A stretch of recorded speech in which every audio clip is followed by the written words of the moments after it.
मुंबई महापालिकेप्रमाणे, ठाणे महापालिकेप्रमाणे नाशिक शहरातील देखील 500 चौरस फुटापर्यंतच्या घरांची घरपट्टी देखील आपण माफ करू। नाशिक शहरातील इमारतींचा पुनर्विकास प्रकल्प राबवताना ठाणे शहरात दिल्या जाणाऱ्या 50% इन्सेंटिव्ह FSI ची तरतूद नाशिक शहरासाठी देखील लागू करू आणि त्याच धर्तीवर पुणे शहराप्रमाणे 9 मीटर रुंदीच्या रस्त्यावर इमारतींची उंची 30 मीटर पर्यंत करण्याचा देखील निर्णय लागू करू आपण। माझ्याकडे गृहनिर्माण विभाग आहे, नगर विकास विभाग देखील माझ्याकडे आहे।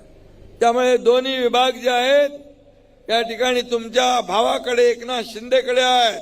त्यामुळे हे निर्णय आपण तात्काळ लागू करू आचारसंहिता संपल्यानंतर। NMRDचे कक्षांतर्गत, परंतु नाशिक शहरालगतच्या गावामध्ये जसे चांदसी सारख्या गावामध्ये किमान NMRDच्या मार्फत ड्रेनेज लाईन, सर्व रस्ते बांधणी करण्यासाठी नगर विकास खात्याकडून निधी दिला जाईल। विकासाला निधी देताना हात आकडता घेतला जाणार नाही आणि निधी कमी पडू दिला जाणार नाही, हाही शब्द आपल्याला देतो।